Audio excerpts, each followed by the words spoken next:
Welcome to Innovation Tales, your go-to podcast for the human side of digital transformation.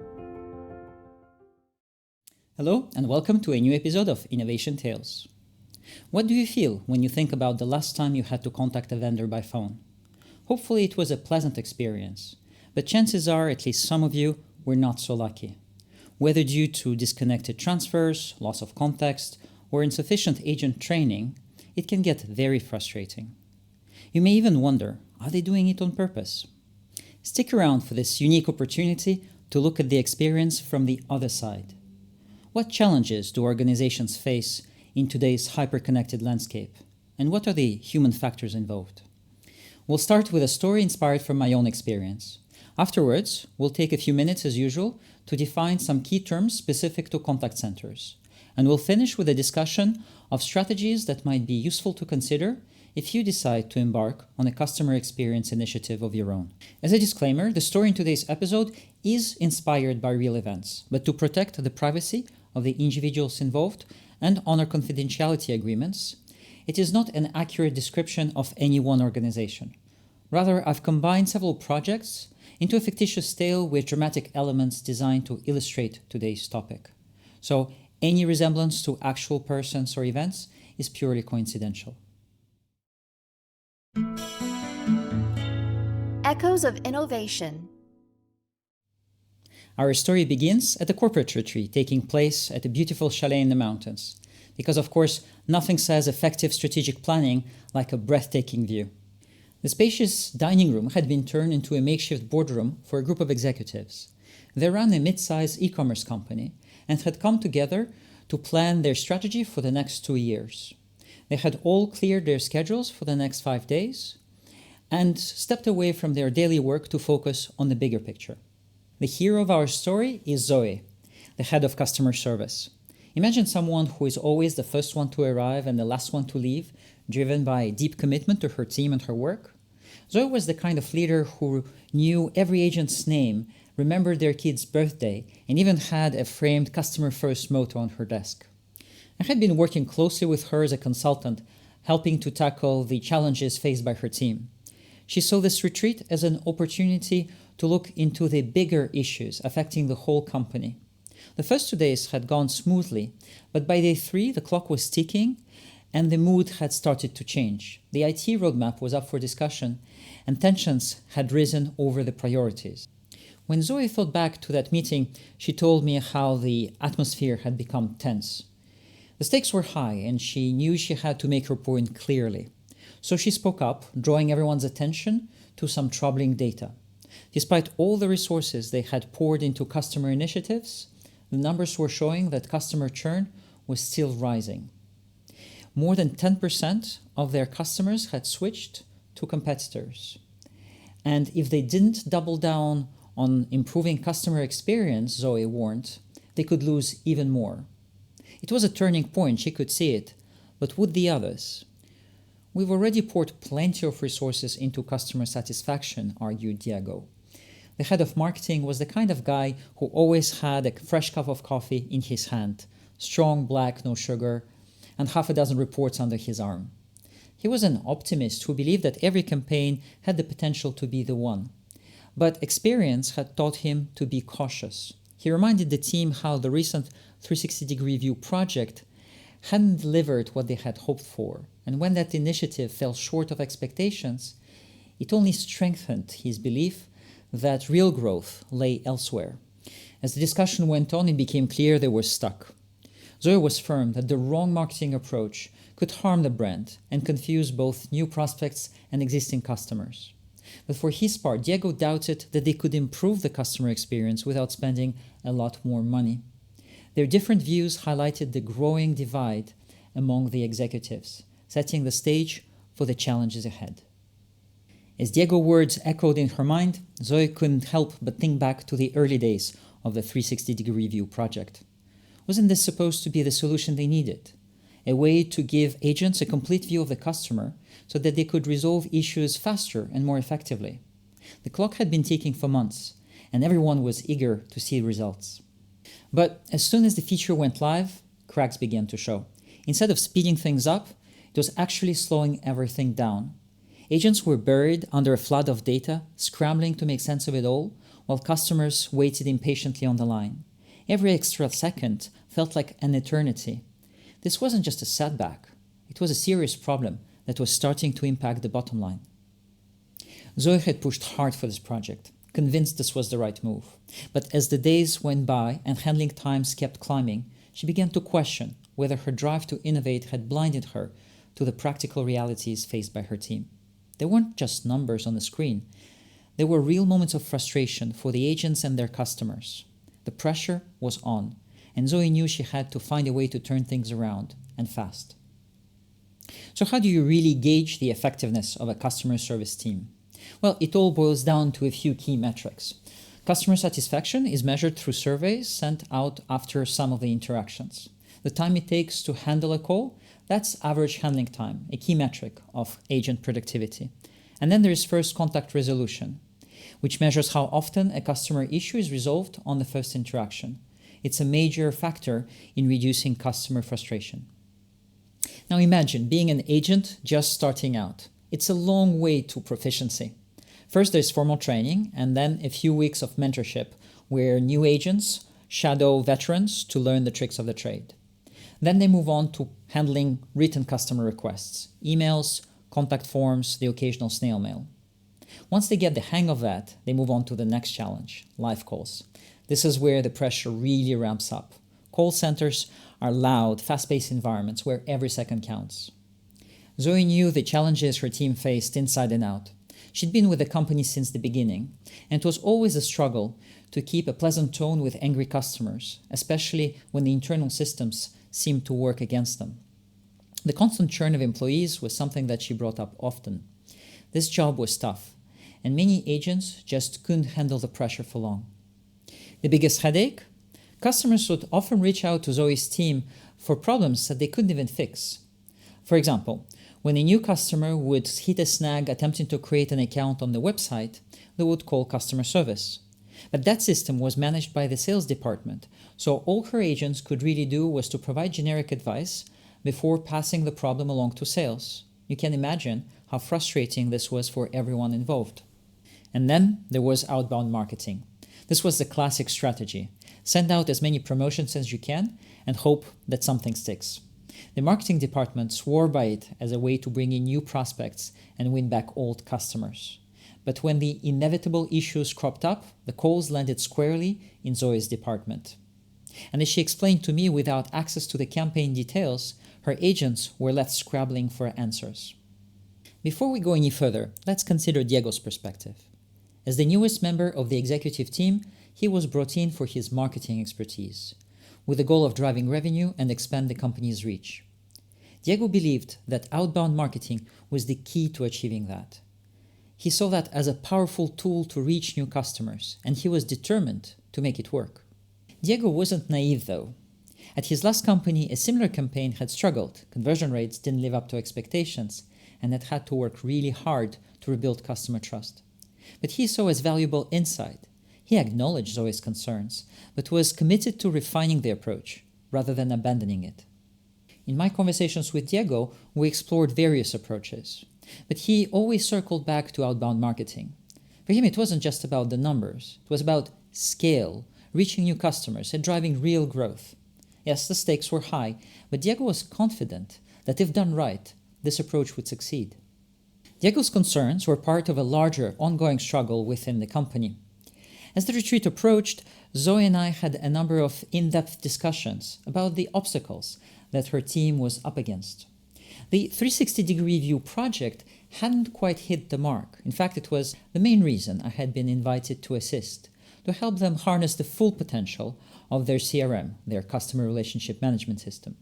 In our talks, we explored the exact issues the agents were encountering.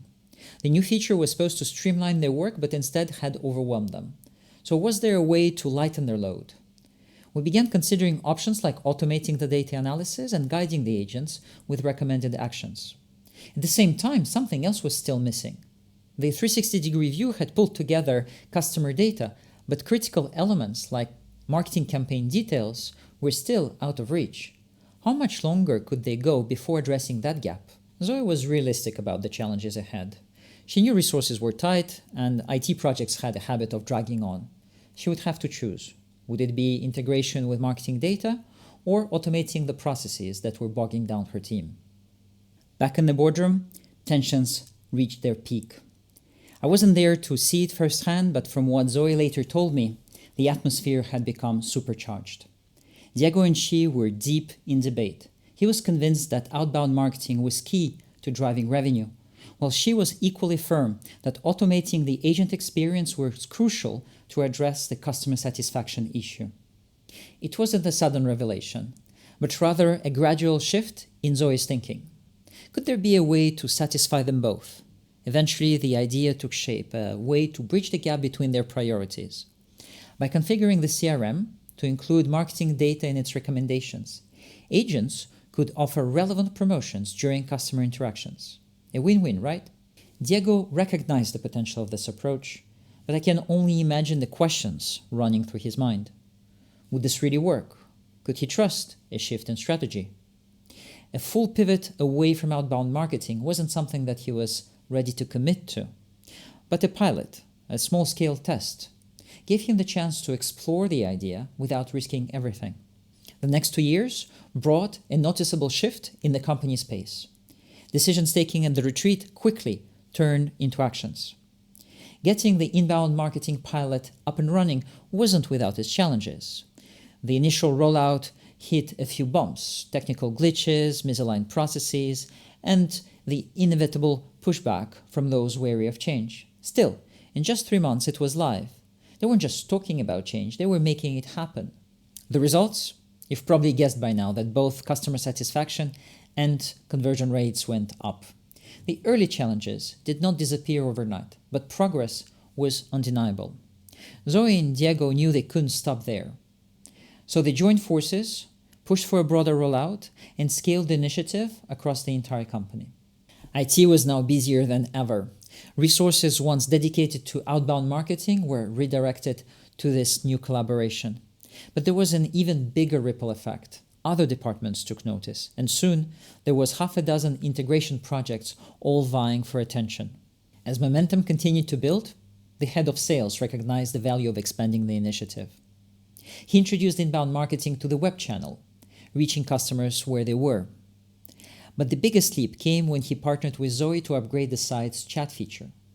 By linking with the CRM, they introduced chatbots that were capable of handling routine inquiries while passing seamlessly complex cases to human agents. The smart use of technology ensured that customers would receive timely support, while agents could focus on delivering high-quality service in the moments that mattered. 2 years had passed since that crucial retreat, and as the next one loomed, Zoe felt a renewed sense of optimism. She looked forward to a more collaborative atmosphere, so different from the combative debates that had marked the previous retreat.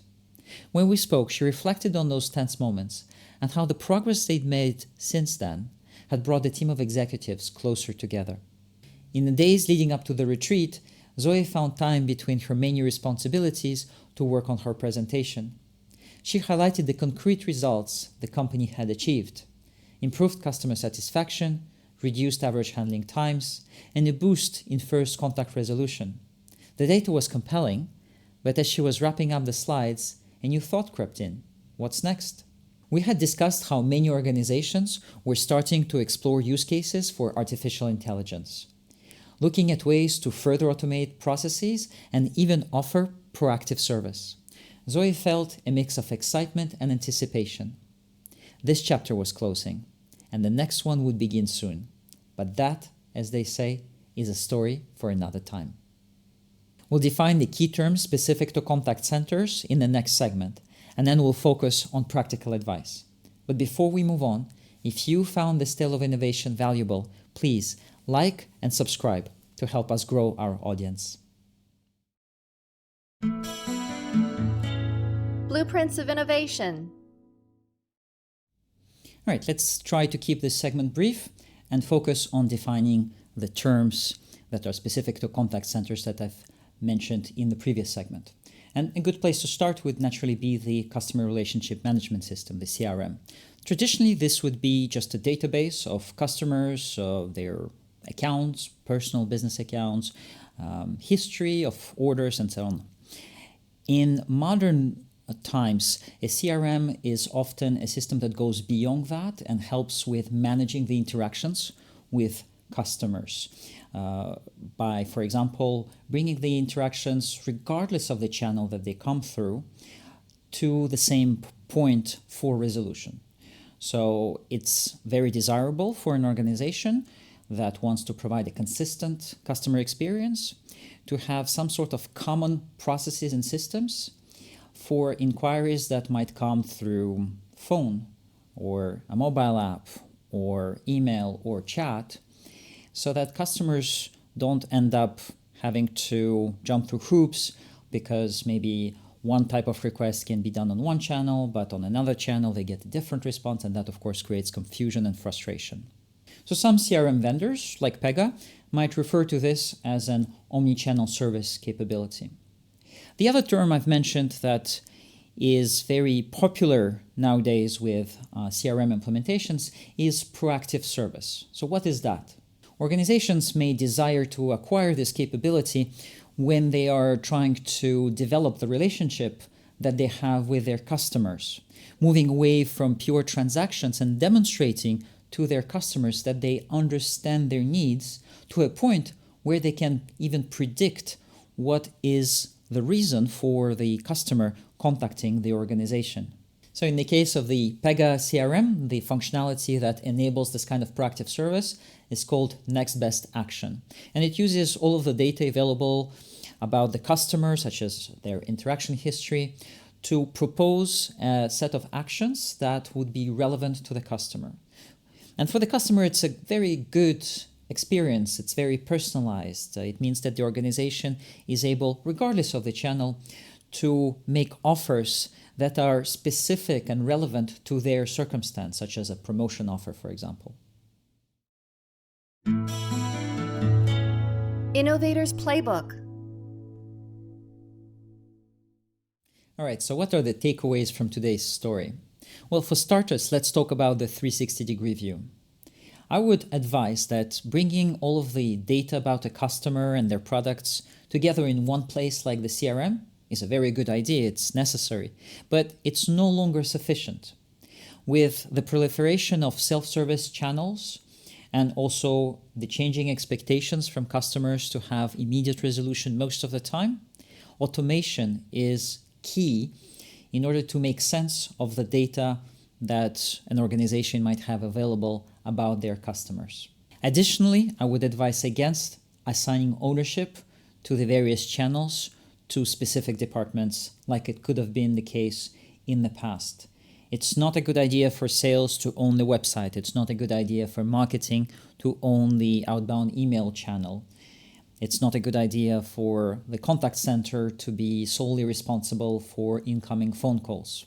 Instead, organizations today really must make an effort to be looking at the customer experience end to end. The customer expectations today is that one can reach a vendor through the channel that is the most convenient for the customer and get resolution on the spot immediately most of the time. So having these disconnected experiences that one type of request must be formulated on the phone channel, another type of request must be formulated in writing, are holding organizations back in their quest to build brand loyalty. And last but not least, I would say that this is not a good time to limit your ambitions to incremental improvements in agent productivity. Given the advances in technology, especially in artificial intelligence, chances are your competitors are building digital brains that enable customer experiences that are omnichannel, proactive, personalized, real-time. Now is not a good time to do a 2-year program to implement a CRM just to get a 360-degree view together to bring all the customer data. It is necessary indeed, but do not shy away from more radical changes, from those changes that are challenging the status quo organizationally speaking, looking at the customer experience overall end-to-end, just as I was saying a minute ago. Today, I believe a CRM program is a strategic initiative that has an organization reconsider the way that it builds customer relationships, how it builds customer loyalty, and more generally, how it competes in its market. And that brings us to the end of this episode. While the story today was a blend of experiences, it highlights the real challenges people in contact centers face during digital transformation. If you're watching this on YouTube, don't forget to like and subscribe. Or you can rate and review the show in your favorite podcasting app. We look forward to your feedback. In the meantime, we have more episodes lined up, so stay tuned for more tales of innovation that inspire, challenge, and transform. Until next time, peace.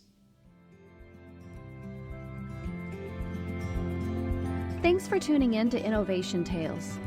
Get inspired, connect with other practitioners, and approach the digital revolution with confidence. Visit innovation-tales.com for more episodes. See you next time.